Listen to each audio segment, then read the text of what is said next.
আজ তুমি জানো যুবক, দাড়ি কাটা পুরোপুরি এটা গুনাহ, এটা হারাম কাজ। আর তুমি দাড়িকে পুরো চেঁচে দাও।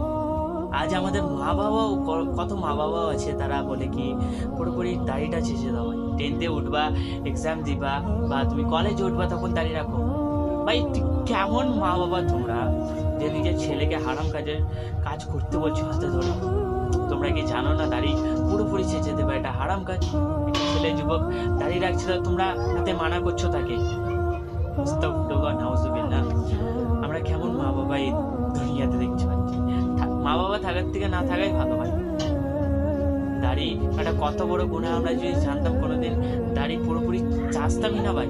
আজকাল কতজন তো ভাই দাড়ি ছোট ছোট রাখে ভাই। কেন ভাই দাড়ি উঠছে? তো প্রবলেমটা কি, তোমার সমস্যাটা কি? নাউজুবিল্লাহ। ভাই দাড়ি রাখো ভাই। দাড়ি এমন একটা জিনিস যেটা ভিজুয়াল, আমরা মুসলমান ভিজুয়াল দেখা চাই।